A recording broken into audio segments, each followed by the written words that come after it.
중증 관절 척추병의 원인인 담의 치료라는 주제로 자세히 알아보도록 하겠습니다. 도움 말씀 주실 분 모셨습니다. 한의학 전문의 유한철 원장 나오셨네요. 어서 오세요. 안녕하세요. 네, 반갑습니다. 반갑습니다.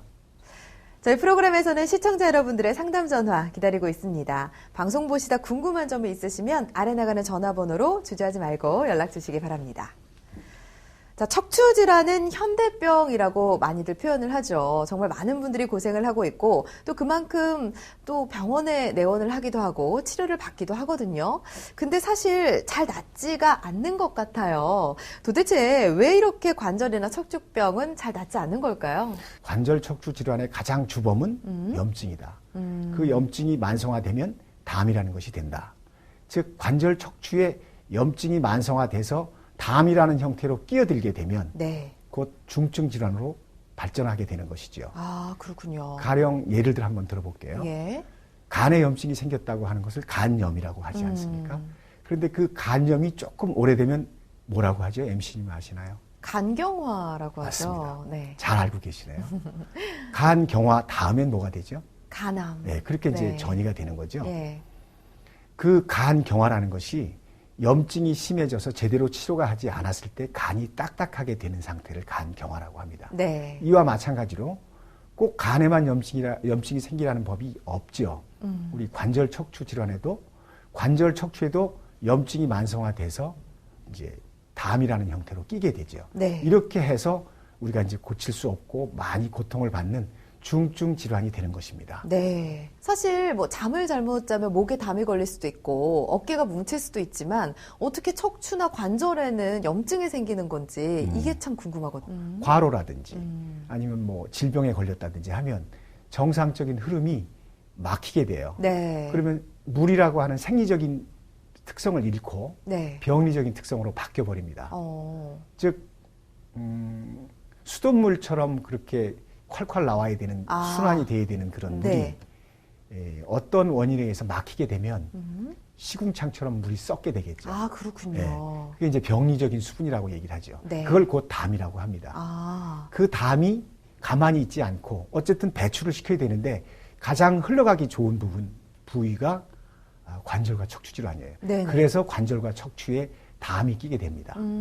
그래서 중증 질환으로 연결이 되고 발전을 하게 되는 것이죠. 네, 그렇군요. 네, 관절과 척추에 담이 끼는 원인을 알아봤는데요. 자, 그렇다면 주요 담이 발생하는 부위들은 어디가 있을까요? 요새 현대인들이 스마트폰이든지 아니면 컴퓨터를 많이 하든지 해서 이렇게 자세가 안 좋지 않습니까? 네.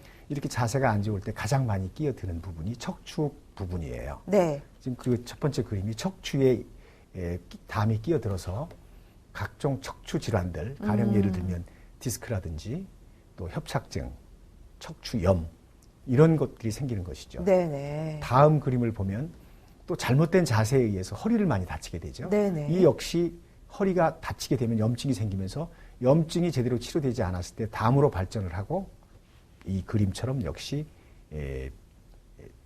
허리에 통증을 유발하면서 담이 끼게 되죠. 네. 그 다음에 세 번째 그림은 충격이라든지 무리한 운동, 과격한 운동에 의해서 무릎 관절에 또 관절이 또 담이 많이 끼게 됩니다. 네. 그 다음에 현대인들은 뭐 스트레스가 참 많죠. 여러 가지 그 스트레스를 받든지 과로라든지 이런 거에 의해서 그림에서 보는 분처럼 목이라든지 무릎 또 손목 이런 데 또 담이 많이 끼게 됩니다. 네. 마지막으로 이제 과도한 흡연 또 피할 수 없죠. 흡연 또 음주 이런 부분도 역시 피로가 제대로 풀리지 않고 몸에 자꾸 피로 물질이 쌓이면서 그 피로 물질이 염증화되고 염증이 다시 담이 되면서 두통이라든지 또 각종 관절 질환들을 유발하게 되는 것입니다. 네. 자, 그렇다면 이제 관절 척추 같은 경우에는 오장육부 중에 어디가 안 좋아야 이렇게 담이 끼는 건가요? 간은 근육을 만들어주는 역할을 하는 것입니다. 그리고 신장은 뼈를 만들어주는 역할을 하고요. 그래서 간장과 신장이 아주 중요한 역할을 하는데 한의학 용어 중에 조금 어려울 수도 있겠네요. 간주근이라는 말이 있어요. 간은 근육을 주관한다 이런 뜻이에요. 그래서 우리가 간이 좀 안 좋은 사람들은 근육이 좀 단단하지 못하고 약간 이런 표현이 좀 마땅할지 모르겠는데 덜렁덜렁 거린다고 할까요? 아, 네. 근육이 좀 늘어지고 예. 또 잘 삐는 사람들 있죠. 허리를 잘 삔다든지 또 발목을 잘 삔다든지 이런 네. 사람들이 간의 기능이 좀 약해서 간이 근육을 만들어주는 기능이 좀 약해지기 때문에 근육이 약해서 생기는 병입니다. 네. 또 하나 용어는